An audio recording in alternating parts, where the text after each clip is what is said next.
berharap rakyat kena sedar bahawa Anwar sekarang ni Perdana Menteri yang buli rakyat. Anwar buli rakyat, tahu tak?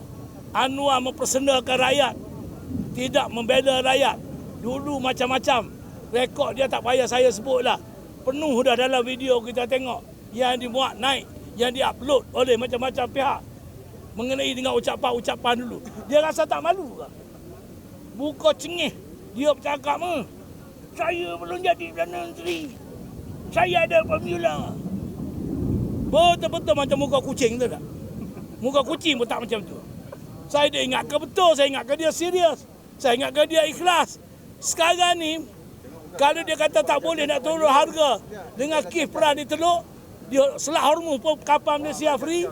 Dia kata dulu kena bayar 2 USD million. Tetapi rupanya Iran bagi free. Iran bagi free kerana apa? Kerana Iran ingat jasa Tun Dr. Mahathir dulu. Persahabatan Tun dengan Iran waktu perang Iraq dulu. Dan Tun Mahathir pergi ke Iran berapa kali. Sekali saya ikut Dr. Mahathir waktu dia terima 4 ijazah Dr. Kehormat daripada Iran. Dan waktu itu Ahmad Nindijat menjadi Perdana Menteri. Saya dengar Ahmad Nindijat pun dah terkena bom. Dah jadi syahid selepas Israel Naklatullah dengan Amerika Dram ni serang Iraq.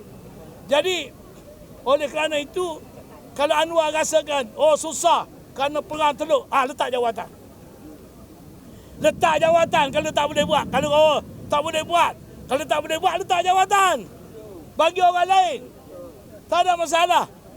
Boleh, kena istiadat darurat pun boleh. Tapi latih orang macam Tun Dr. Mahathir jadi pengarah pengeran. Boleh. Ataupun minta tolong dengan Tengku Rozali Hamzah. Orang berpengalaman, orang tak ada kepentingan.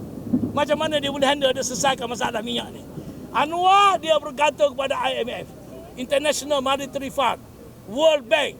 Yang ini satu institusi kewangan antarabangsa yang didalangi oleh Amerika dan CIA. Jadi sebab itu dia boleh dia ikut apa saja. Sebab itu IMF puji.